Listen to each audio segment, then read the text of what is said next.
Kita masih membahas terkait kisah Nabi Musa alaihissalam. Judul yang ditulis oleh musannif hadzal kitab, Bad'u risalatihi, permulaan kerasulan dari Nabi Musa alaihissalam. Masih melanjutkan kisah yang dimana Nabi Musa alaihissalam menetap di Madian selama 10 tahun. Tinggal bersama mertua Nabi Allah Syuaib. Kemudian bersama istrinya bernama Sofuro, dan saudari dari istrinya atau adik iparnya bernama, dalam satu riwayat dinukilkan oleh Imam At-Tabari yang lahir tahun 224 Hijriah, wafat 310 Hijriah, namanya Leah atau Syarfa. Nah, jadi selesai 10 tahun sebagaimana yang telah disepakati antara Nabi Musa dengan Nabi Syuaib, bahwa beliau akan berkhidmah kepada Nabi Syuaib selama 10 tahun. Selesai dituntaskan perjanjian tersebut, yaitu selama 10 tahun, Nabi Musa berinisiatif kembali lagi ke Mesir bersama keluarganya, bersama istrinya, yaitu Safurah. Dan ini dikatakan thumma tawajjaha bi ahlihi nahwa janubi hatta adraka Tura Sina. Jadi Nabi Musa berangkat bersama istrinya menuju ke Mesir. Dari Madian menuju ke Mesir. Kemarin kita sudah bahas Madian lokasinya itu di antara Jordan dan Saudi Arabia. Lokasi Madian di zaman sekarang, letak geografisnya itu berada bainal Hijaz wa Urdun, di antara Hijaz dan Urdun.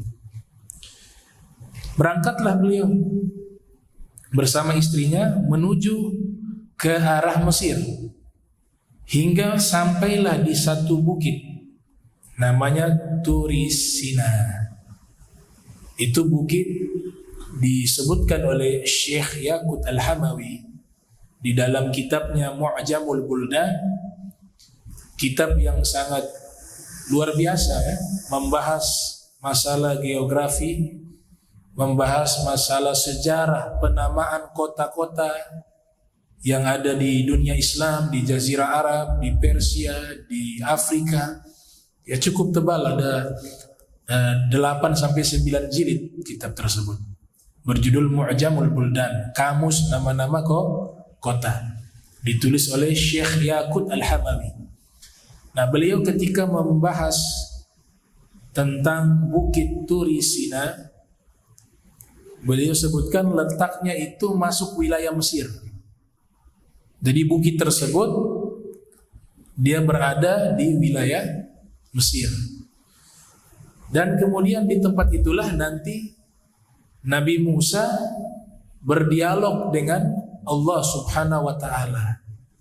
Dan di saat itulah diangkat menjadi Rasul.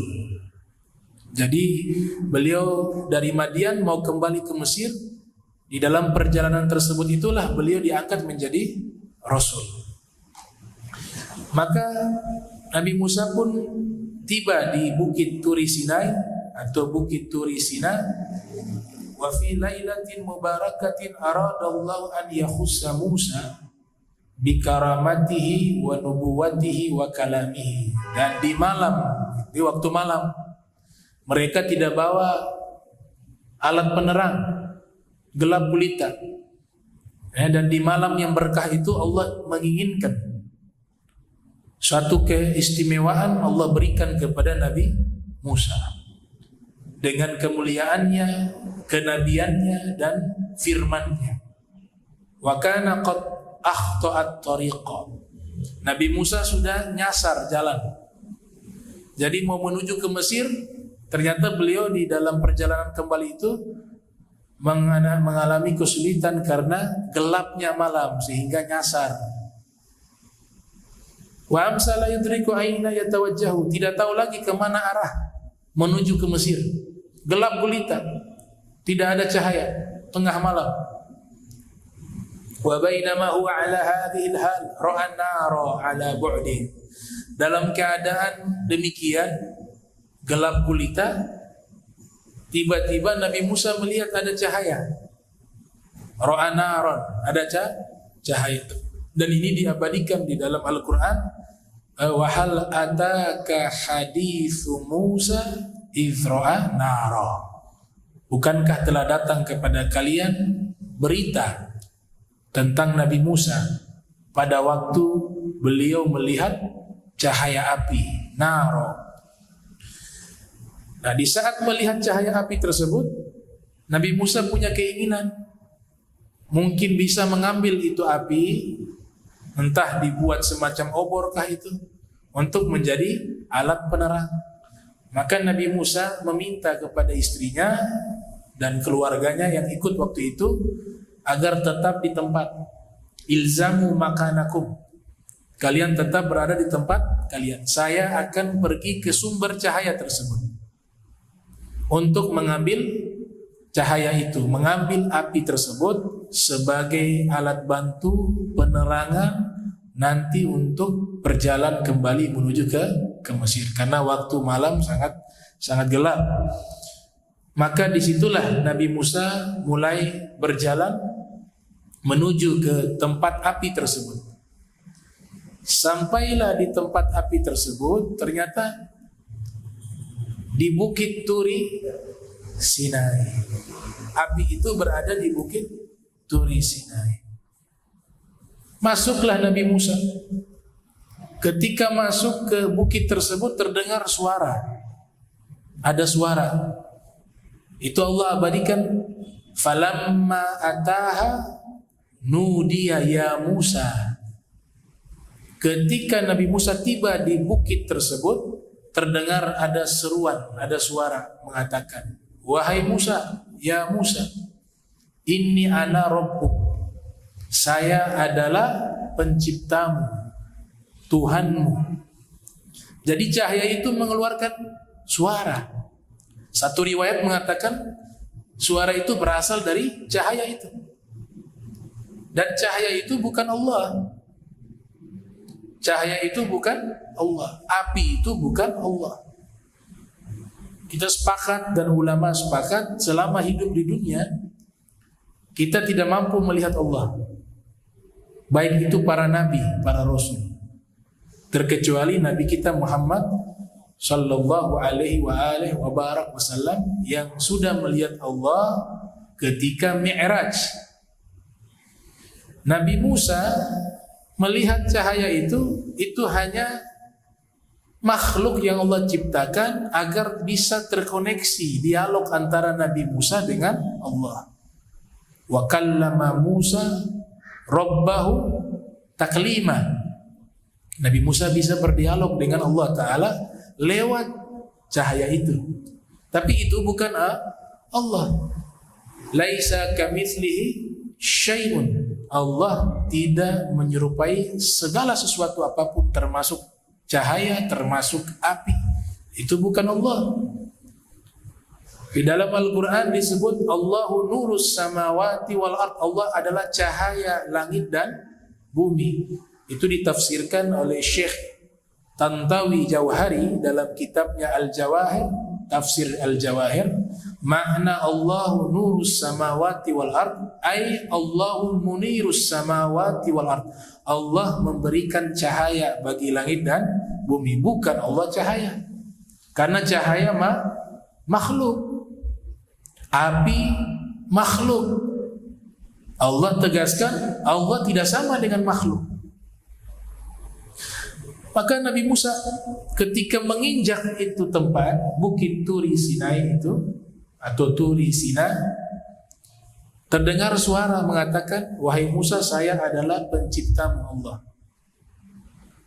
Fakhla' na'alaika innaka bilwadi muqaddasi tuwa. Lepaskan kedua sandalmu, Sesungguhnya engkau berada di satu lembah, satu tempat, satu bukit yang suci. Coba perhatikan Nabi kita Muhammad sallallahu alaihi wasallam ketika Mi'raj bukan di bumi lagi, entah di mana tuh tempat. Mi'raj berjumpa dengan Allah secara langsung. Nabi tidak diperintahkan oleh Allah melepas sandal. Nabi masuk dengan sandal-sandalnya. Nabi Musa hanya mendengar firman Allah. Kemudian lokasinya di bumi, di satu bukit. Allah katakan, lepaskanlah kedua sandalmu, wahai Musa. Ini tempat yang suci. Makanya ulama-ulama sufi mengatakan, sandalnya Nabi itu khairun minad dunya wa ma fiha. Sandalnya Nabi ketika ikut Nabi Mi'raj, kemudian Nabi melihat Allah pada waktu itu, kedua sandalnya Nabi itu lebih baik daripada dunia dan seisi dunia. Sandalnya, bahkan ada yang mengatakan lebih baik dari seluruh alam semesta. Karena sandal itu ikut bermuajahah, ikut menyaksikan dan menjadi saksi perjumpaan Nabi Muhammad SAW ketika menyaksikan Allah Subhanahu wa Ta'ala. Nabi Musa diperintahkan lepas sandal. Fakhla' na'laika innaka bilwadil mukaddasi tuwa. Lepaskanlah kedua sandal, kau berada di lembah yang suci. Ketika itu Nabi Musa melepas kedua sandalnya. Nabi Musa membawa tongkat. Jadi tongkat itu yang memberikan dalam riwayat tongkat Nabi Musa, dan Allah sebutkan di dalam Al-Quran, Al-Mazkur fil Quran, tongkatnya Nabi Musa itu diberikan oleh Nabi Su'aib lewat anak perempuannya Safura, istrinya Nabi Musa. Riwayat yang lain, tongkat itu dibawa oleh malaikat Jibril. Dibawa oleh malaikat Jibril, kemudian diberikan kepada Nabi Musa. Ada yang mengatakan Syekh Muhammad Amin Kurdi Naqsyabandi menulis kitab berjudul Tanwirul Qulub. Di situ mengatakan semua tongkat para nabi itu ada namanya. Tongkatnya Nabi Muhammad ada namanya Nabi Muhammad. Tongkatnya Nabi Musa ada namanya Nabi Musa. Dan seluruh para nabi menggunakan tongkat. Ya. Ada filosofi yang tersembunyi. Kenapa para nabi, para rasul menggunakan tongkat? Itu filosofinya adalah bahwa seluruh manusia, seluruh makhluk, khususnya manusia, ketika hidup di dunia ini, dia adalah musafir. Orang-orang yang musafir biasanya berjalan, melakukan perjalanan jauh, membantu perjalanan mereka menggunakan tongkat. Maka ketika hidup di dunia, ini lagi perjalanan, bukan tempat mukim. Kita sebagai musafir. Makanya para nabi memegang tongkat, mereka memiliki tongkat. Setiap para nabi. Para ulama tradisinya, kalau sudah diizinkan oleh guru untuk memegang tongkat, tidak kenal usia. Ada juga yang kedua, lagi musafir saja bawa tongkat. Kalau di tempat mukim tidak pakai tongkat. Kalau orang alim. Ada yang ketiga, kalau umur sudah 40 tahun baru pakai tongkat. Nah, seperti Imam Syafi'i. Imam Syafi'i itu, falamma balagha 40 sanatan kana yamshi 'alal 'asa. Wa su'ila, ya limadha anta tamshi 'alal 'asa lamma balagta 40 sanatan? Faqal udzakiru nafsi anni musafir.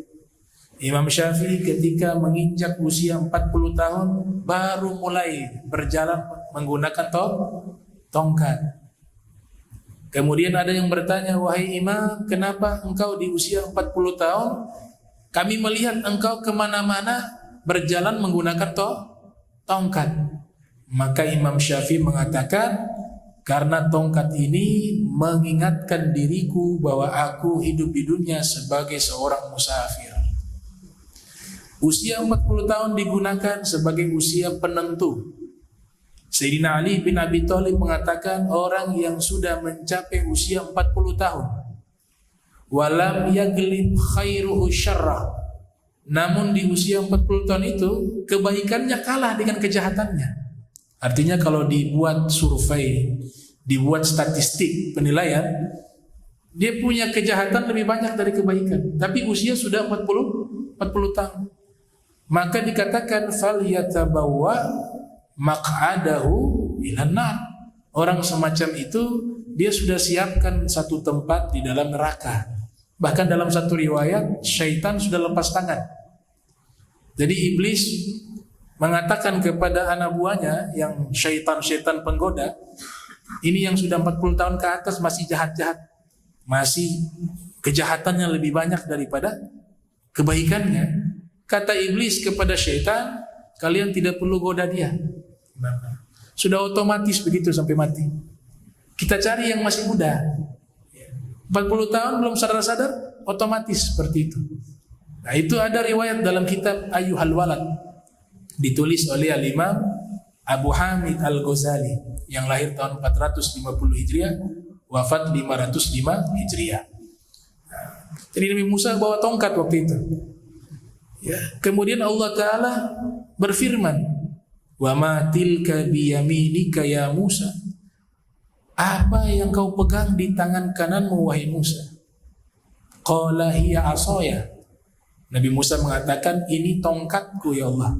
Atawaqqa'u 'alaiha wa akhushu biha 'ala ghanami wa liya fiha ma'aribul ukhra. Ini tongkat aku gunakan untuk berjalan, dan aku gunakan untuk mengambil daun di pohon untuk kuberi makan kepada hewan ternakku, kambingku. Dan masih banyak fungsi-fungsi lainnya, kata Nabi Musa itu. Ini kisah terjadi di masanya Imam Abu Hasan Sazili, ya, ketika beliau masuk ke Baitul Maqdis, kemudian selepas sholat tidur sesaat, bermimpi pada waktu itu ada Nabi Sallallahu Alaihi Wasallam, kemudian di samping kanan kirinya Nabi ada Nabi Musa dan Nabi Isa. Ya. Kemudian Nabi Musa bertanya kepada Rasulullah, wahai Rasulullah, saya mendengar engkau pernah menyampaikan sebuah sabda, mengatakan ulama ummati ka anbiya Bani Israel. Ulama di umatku sama seperti nabi-nabi Bani Israel. Boleh tunjukkan salah satu dari mereka kepada kami? Maka waktu itu Nabi memanggil Imam Ghazali. Kata Nabi, inilah ulama-ulamaku yang seperti nabi-nabi Bani Israel. Kata Nabi Musa, boleh saya uji dia? Saya mau lihat apakah benar ulama-ulama umatmu itu sama seperti nabi-nabi Bani Israel. Maka Nabi silakan uji. Nabi Musa bertanya kepada Imam Ghazali, Mas Mukum, siapa nama engkau? Imam Ghazali mengatakan, ya Rasulullah, ujib au askut. Wahai Rasulullah, ini saya jawab atau saya diam? Dia minta izin kepada Nabi Muhammad SAW. Kata Nabi, ajib, jawab, silakan. Baik, kata Imam Ghazali, nama saya adalah Abu Hamid Muhammad bin Ahmad Al-Ghazali At-Tus. Nabi Musa marah, ini tidak sopan kamu. Saya tanya nama saja, kau jawab nama ayah, nama kakek, nama datuk, kemudian nama tempat. Hadza laisa min khuluqin karim. Ini bukan akhlak yang mulia seperti ini. Tanya nama, jawabnya panjang lebar. Cukup bilang nama saya Muhammad, selesai. Maka Imam Ghazali mengatakan, ya Rasulullah, bagaimana saya jawab atau diam? Kata Nabi, ajib, silakan kau jawab. Wahai Nabi Musa, Allah Ta'ala ketika bertanya kepadamu, ketika kau berjumpa di Bukit Turi Sinai, kau membawa tongkat. Allah Ta'ala bertanya kepadamu, wa ma tilka biyaminika ya Musa, apa yang kau pegang di tangan kananmu wahai Musa? Allah hanya tanya itu saja, tapi kau jawabnya panjang lebar. Qala hiya asaya atawakkau 'alaiha wa akhushu biha 'ala ghanami wa liya fiha ma'aribul ukhra. Kau menjawab, ya Allah, ini tongkatku, aku biasa gunakan untuk berjalan, kemudian aku biasa gunakan mengambil daun di pohon untuk beri makan kepada kambingku, dan masih banyak fungsi-fungsi yang lainnya. Wahai Nabi Musa, bukankah itu sama? Bukankah itu bukan bagian dari akhlak yang baik? Allah hanya bertanya, apa yang kau pegang di tangan kanan? Cukup kau jawab, tongkatku. Kenapa kau harus jelaskan panjang lebar? Maka Nabi Musa terkejut dengan jawabannya Imam Ghazali. Setelah itu Nabi Musa mengatakan, saya sengaja memanjang-manjangkan jawaban agar ada waktu lama bisa dialog dengan Allah, agar muncul satu topik pembahasan yang baru sehingga bisa lama berdialog dengan Allah Subhanahu wa taala. Karena itu harapan kami bisa berlama-lama dengan yang dicinta. Kata Imam Ghazali, saya juga demikian. Sengaja saya berlama-lama menjawab panjang lebar agar ada waktu yang cukup lama saya bisa berdialog dengan kalimullah Musa, dengan kalimullah Nabi Musa alaihissalam. Nah, jadi luar biasa. Ya, ini menunjukkan bahwa ini ulama umat Nabi keilmuannya luar biasa. Sampai akhirnya Nabi Musa mengakui itu. Kemudian Nabi Muhammad SAW mengatakan kepada Nabi Musa dan Nabi Isa, apakah di umat kalian ada orang seperti dia? Mereka mengatakan tidak ada. Ya. Jadi sabdamu itu benar. Ulama ummati ka'ambiya Bani Israel. Ini kisah ya.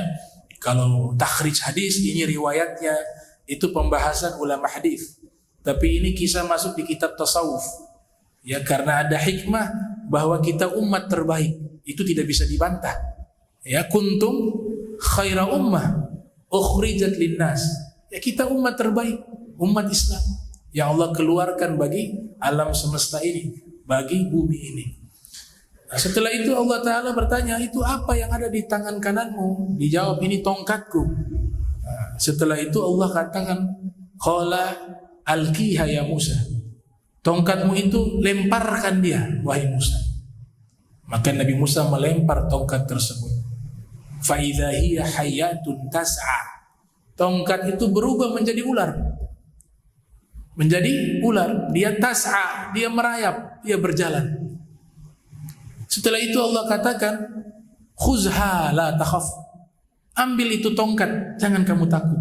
Allah kembalikan lagi dia menjadi tongkat. Ini hikmahnya adalah nanti setelah itu Nabi Musa berhadapan dengan Fir'aun. Fir'aun mengumpulkan para penyihir. Para penyihirnya palsu semua. Tongkatnya jadi ular. Golongan Mu'tazilah membongkar itu. Ketika para penyihir Nabi Musa melemparkan tongkat, kemudian tongkat berubah menjadi ular, itu tongkat sudah didesain, di dalam tongkat itu ada ular. Jadi kalau sekarang kayak tombol itu, tongkat jadi kecil gitu. Itu dibuat oleh para penyihir Nabi Musa. Dilempar itu tongkat, ditindis, dipencet, tongkatnya mengecil, ularnya yang tersembunyi di dalam, akhirnya seakan-akan tongkat berubah menjadi ular. Nabi Musa punya asli, bukan lempar ular, tongkatnya dilempar kemudian berubah menjadi ular. Nah, itu hikmah Allah Ta'ala berikan mukjizat kepada Nabi Musa, tongkatnya berubah menjadi ular. Tidak sampai di situ. Ketika tongkat itu berubah jadi ular, Allah kembalikan semula menjadi tongkat. Allah kasih mukjizat kedua. Wadmum yadaka ila janahika takhruj baydha'a min ghairi su'in ayatan ukhra. Kau himpit tanganmu di ketiakmu, maka nanti ketika keluarkan tanganmu, tanganmu akan mengeluarkan warna putih, cahaya putih yang cemerlang. Dan itu bukan karena cacat, tapi itu mukjizat yang lain yang Allah berikan kepada Nabi Musa. Jadi Allah berikan dua pada waktu itu, dua mukjizat kepada Nabi Musa. Tongkat bisa berubah menjadi ular, dan juga tangan beliau bisa mengeluarkan cahaya putih atau berwarna putih yang cemerlang. Nanti menjadi satu hujjah di hadapan Fir'aun. Karena setelah itu Allah perintahkan Nabi Musa menghadap, berdakwah langsung kepada Fir'aun. Setelah itu ada riwayat mengatakan di tongkatnya Nabi Musa, di situ ada 4 tulisan. Nabi Musa punya tongkat, ada 4 tulisan. Maktubun ala asa Musa. Tulisan yang pertama di tongkat Nabi Musa, al-ula, itu dikatakan kullu sultanin la ya'dilu fi ra'iyatihi kana huwa wa fir'aunu sawa. Setiap sultan, raja, pemimpin, presiden yang tidak berlaku adil kepada rakyatnya, maka nanti dia dan Fir'aun itu sama di hari kiamat. Dia dengan Fir'aun sama, sawaun. Tulisan yang kedua, kullu dhimalin la tantafi'un nasu minhu kana huwa wa qarun sawaun. Setiap orang yang kaya raya namun hartanya tidak bisa dia manfaatkan kepada kebaikan, kepada manusia yang membutuhkan, maka kelak dia akan bersama Qarun, dan dia dan Qarun sama derajatnya. Yang ketiga, kullu alimin la ya'malu bi'ilmihi kana huwa wa iblisu sawa. Setiap orang yang berilmu namun tidak mengamalkan ilmunya, maka dia dan iblis sama. Dan yang keempat, kullu faqirin la yasbiru ala fakrihi kana huwa wa kalb sawa. Setiap orang yang fakir, yang susah hidupnya, tapi tidak punya sabar, tidak punya sifat sabar terhadap kefakirannya, banyak mengeluh kesana kemari. Nah itu dia dan kalab sawa. Kalab itu dog, ya. Nah, itu di tongkatnya Nabi Musa dalam satu riwayat. Nah, setelah tongkat itu Allah tunjukkan bisa menjadi ular, mukjizat. Tangan bisa berwarna putih cemerlang. Allah perintahkan Nabi Musa, idhab ila Fir'aun. Wah, ini berat nih. Sudah dapat 2 hujjah ini, 2 mukjizat untuk menopang dakwanya, mengajak kepada Fir'aun. Allah perintahkan, idhab ila Fir'aun innahu tagha. Engkau pergilah dakwah kepada Fir'aun. Innahu tagha. Sungguh dia telah melampaui batas. Ini kejahatannya Fir'aun luar biasa, sehingga Tuhan pun mengatakan dia melampaui batas. Nabi Musa punya keterbatasan di dalam kefasihan di dalam lisan. Memang ini riwayat juga nanti dipertentangkan ya oleh ulama-ulama usul, ulama-ulama akidah. Karena tidak mungkin seorang nabi lidahnya itu tidak fasih. Tidak mungkin. Sedangkan tugasnya itu menyampaikan risalah. Paling fasihnya manusia itu di dalam berbicara adalah para nabi dan para rasul. Bahkan Allah Ta'ala ya memfirmankan kepada mereka, kalau mau mengajak umat kalian, sesuaikan akal mereka. Ya, sesuaikan dengan akal mereka, bahasa-bahasa yang dimana mereka bisa terima dengan mudah. Ya, nahnu ma'syaral anbiya umirna an nukalliman nasa biqadri uqulihim. Kami para nabi diperintahkan oleh Allah berbicara kepada manusia sesuai ukuran kadar akal-akal mereka. Ini orang baru masuk Islam sudah bahas ruh menyatu dengan Allah. Allah begini, kalau sholat ruhnya belum masuk ke dalam dirimu, kamu tidak akan bisa sholat. Sholat kamu bukan sembah Allah, tapi yang kamu sembah berhala. Tidak bisa masuk. Itu punya marahil, punya tahapan-tahapan. Lagian itu bukan ilmu, tidak layak disampaikan. Ya, kalau yang menyampaikan biasanya bohong-bohongan tuh. Baca, beli buku yang aneh-aneh begitu, baca, sampaikan orang tertarik. Padahal dia juga belum pernah alami itu. Nanti kalau ditanya bagaimana sih pernah alami ruh menyatu? Ruh kamu dengan ruh Allah menyatu seperti apa? Belum pernah juga. Hanya omong saja dari situ, dari buku. Nah, sedangkan itu bukan ilmu, itu pengalaman spiritual. Ya, Ibnu Arabi, Ibnu Sab'in, Syekh Abdul Karim Al-Jili misalnya, yang mereka tulis itu mereka tidak sadar karena mereka lagi fana, mereka lagi kehilangan kesadaran karena mengalami pengalaman spiritual, sehingga yang ditulis itu kita tidak boleh baca. Kalau kita baca pasti salah paham, apalagi tanpa guru lagi. Ada guru saja salah membaca buku-buku seperti itu. Bagaimana kalau dia baca tanpa guru? Man kana syekhuhu kitabah fa khata'uhu aktsaru min sawabi. Siapa yang gurunya hanya buku, maka salahnya lebih banyak dari benarnya. Itu regulasi hukum yang dibuat oleh para ulama. Walhasil Nabi Musa ketika diminta oleh Allah Ta'ala, idhab ila Fir'aun, pergilah kamu kepada Fir'aun. Dia sudah melampaui batas. Ya, Nabi Musa sadar diri. Kita ambil riwayat ini dinukilkan oleh Ibnu Najjar dalam kitab Qasasul Anbiya. Nabi Musa sadar diri bahwa Nabi Musa ini tidak terlalu fasih. Yang fasih itu Nabi Harun. Tapi Nabi Harun waktu itu belum dilantik jadi nabi. Masih orang biasa. Karena Nabi Musa mengetahui bahwa dia tidak sefasih Nabi Harun, maka dia minta kepada Allah agar Harun, saudaranya itu, dilantik menjadi nabi dan rasul. Ya, jadi ini nabi proposal. Nabi Musa ajukan dulu proposal kepada Allah. Ya Allah, saya mau ini saudara saya Harun diangkat jadi nabi agar dia bantu dakwah saya. Jadi nabinya nabi permohonan, proposal dulu. Nabi Musa minta proposal kepada Allah agar saudaranya Harun diangkat menjadi rasul. Bahasa sederhananya begitu. Ya, bahasa sederhananya begitu. Makanya diabadikan di dalam Al-Qur'an. Ya Rabbi shrahli sadri wa yassirli amri wahlul 'uqdatan min lisani yafqahu qauli. Kemudian dia katakan waj'al li waziran min ahli. Ya Allah, tolong jadikanlah. Ya, doanya kan isinya mempermudah agar bisa berbicara, lapangkan dada dan seterusnya.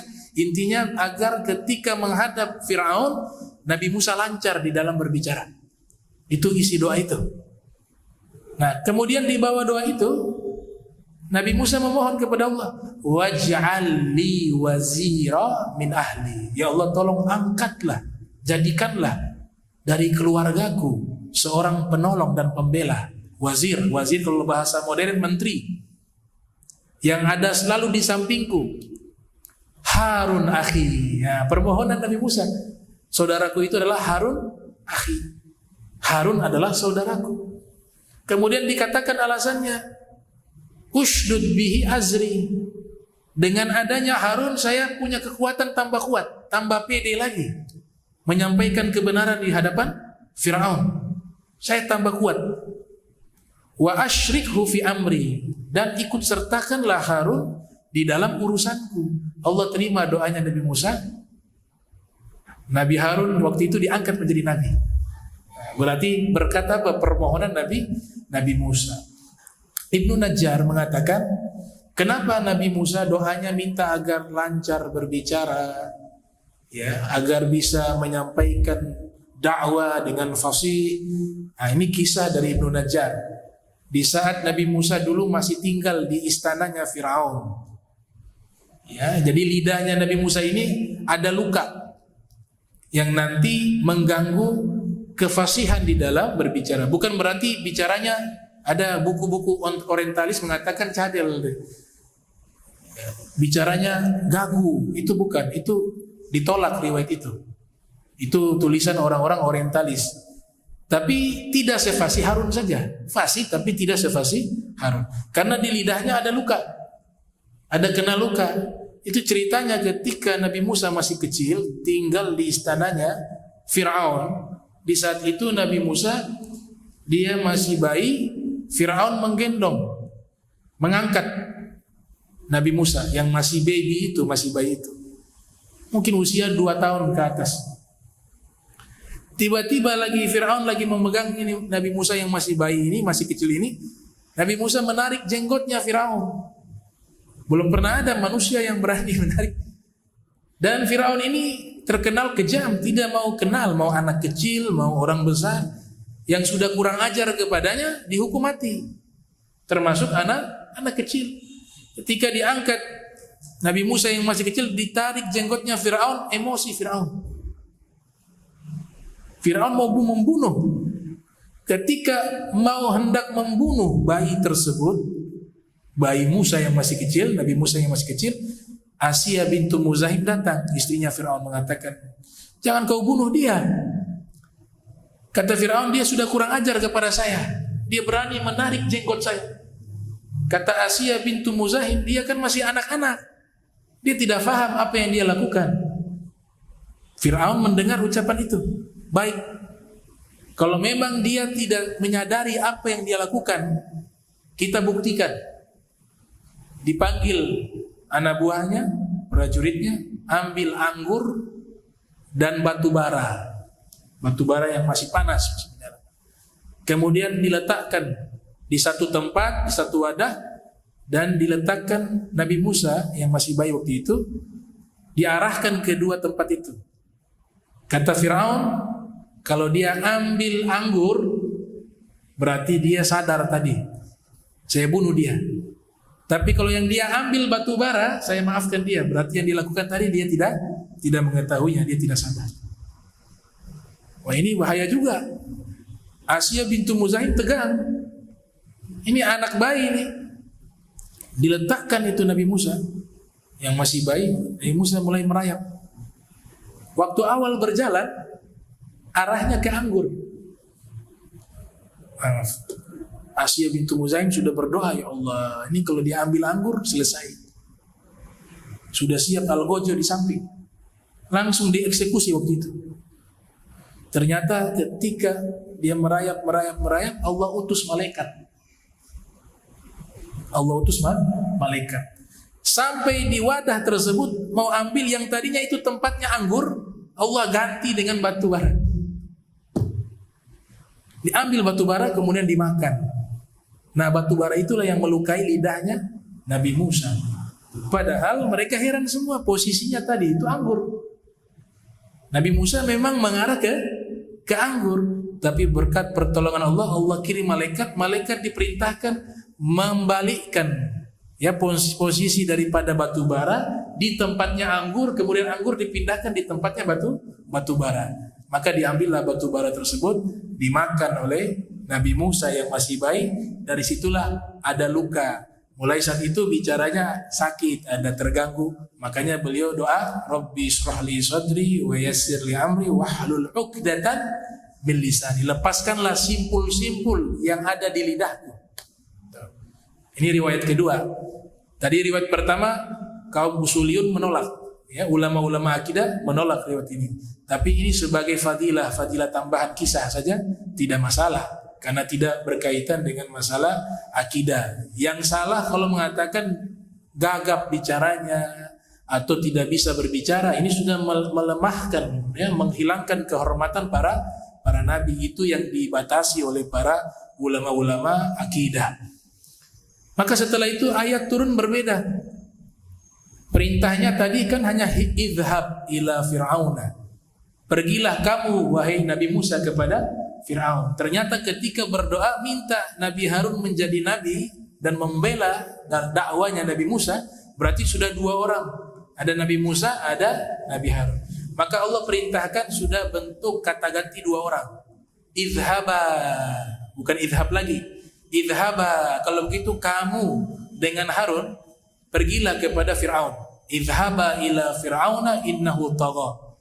Faqula, dan kalian berdua ketika menghadap Fir'aun, faqula lahu qawlan layyina. Ini luar biasa. Ucapkanlah kalimat yang lembut di hadapannya. Faqula lahu qawlan layyina la'allahu yatadzakkaru aw yakhsha.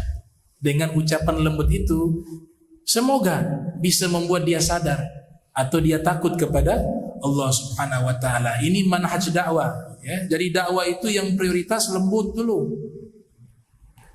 Itu Wali Songo mengislamkan Nusantara lewat dakwah rifq, lemah lembut. Itu lemah lembut kekuatan yang dahsyat. Ya. Lemah lembut itu dia sampai bisa menembus ke sanubari, ke hatinya manusia. Tuh. Nabi katakan di dalam hadis riwayat Muslim, inna rifqa la yakunu fi syai'in illa zana wa la yunza'u min syai'in illa syana. Kelembutan itu tidaklah diletakkan pada sesuatu melainkan jadi indah. Tapi kalau sudah dihilangkan kelembutan yang ada kasar, maka diletakkan pada sesuatu menjadi buruk, syana. Jadi pakai ilmu itu dakwah. Memang tidak diajarkan hanya lembut saja, tegas.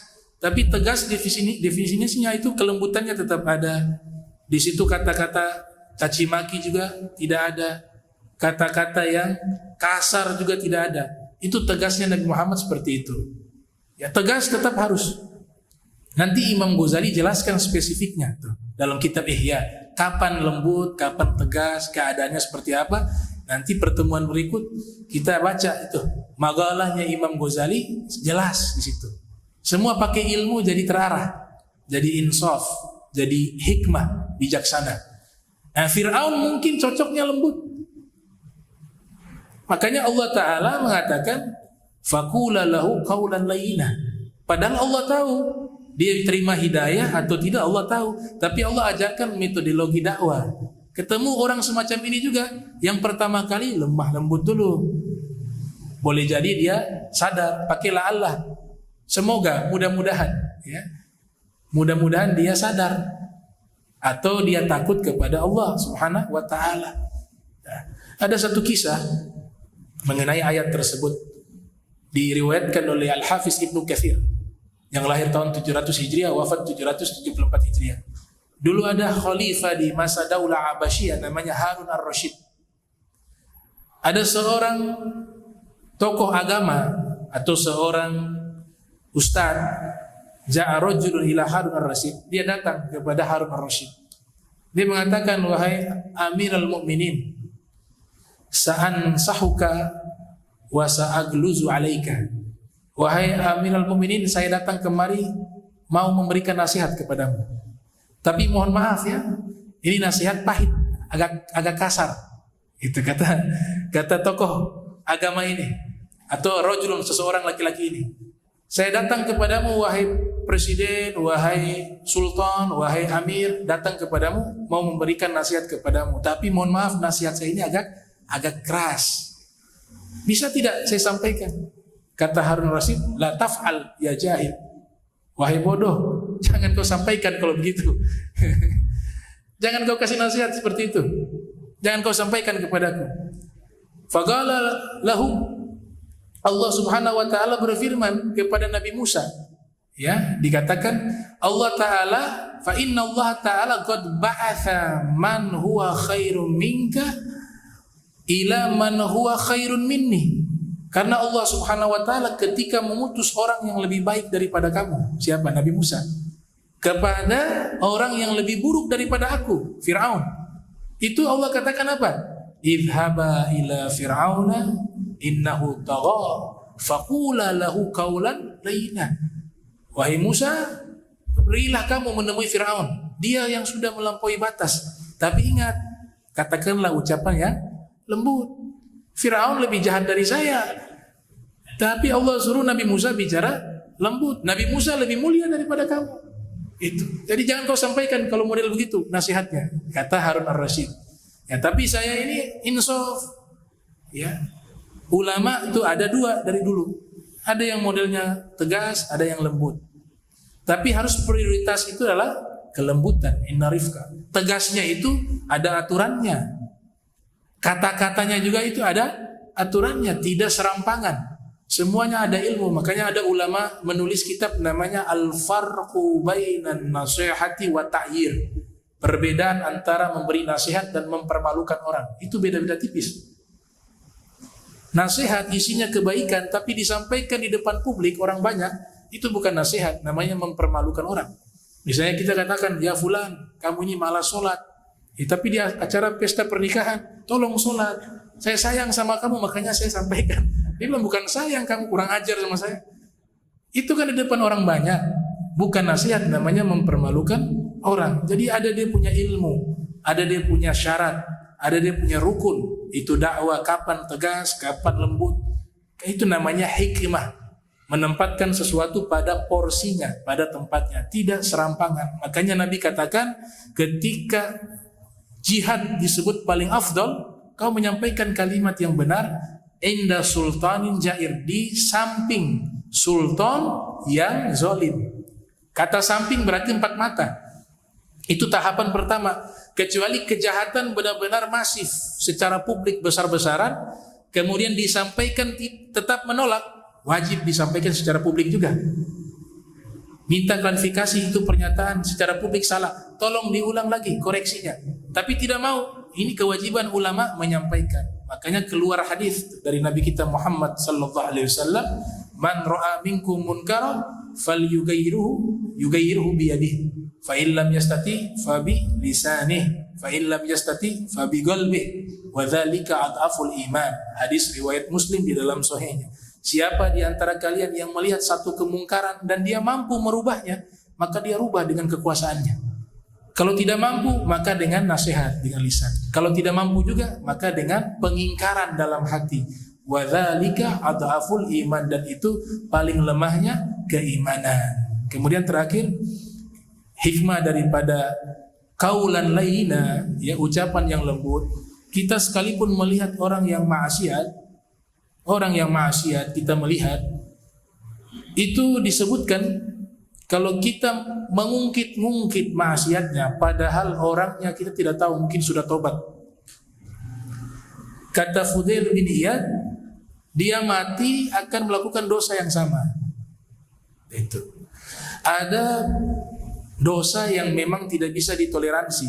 Dia masuk ke wilayah kriminal, itu wajib untuk disampaikan. Nggak boleh ditutupi justru. Kita tahu misalnya di tempat ini ada sekolah, ternyata di dalamnya ini ada perbuatan-perbuatan kriminal, ada pencabulan, ada seterusnya yang naudzubillah min zalik. Sedangkan kita tahu itu wajib harus disampaikan, harus diproses secara hukum. Itu bukan bab ghibah, itu harus disampaikan. Karena takut orang lain tidak tahu. Tapi kalau kesalahan dosa sifatnya pribadi, tidak merugikan orang lain, misalnya dia mabuk, iya kan? Dia mabuk, atau dia melakukan dosa-dosa, datang ke tempat yang tidak baik, misalnya, itu kan dia kejahatannya hanya kepada dirinya. Nah, di waktu itu Allah melarang, jangan kalian mata-matai dia, dan jangan kalian membongkar dosanya, aibnya. Kalau kalian lihat membongkar untuk menjatuhkan dia, maka lam yamut hatta ya'mala bih. Sebelum orang itu mati, pasti dia melakukan dosa yang sama. Gitu. Makanya konsepnya, kata Abu Hasan Sazili, kalian memandang orang yang maksiat itu sebagaimana ayah memandang anaknya. Bagaimana orang ketika dia seorang ayah melihat anaknya salah, tentu dia menegur, tapi dengan dasar kasih sayang. Itu pasti keluarnya beda, caranya pasti akan indah. Begitu juga kita, ketika melihat orang yang salah, tanamkan dalam hati, kita kasihan sama mereka, bagaikan anak kita, sehingga yang keluar itu adalah keindahan dan punya ta'thir sampai di dalam hati orang tersebut. Nah, itu manhaj dakwah yang Allah ajarkan kepada Nabi Musa.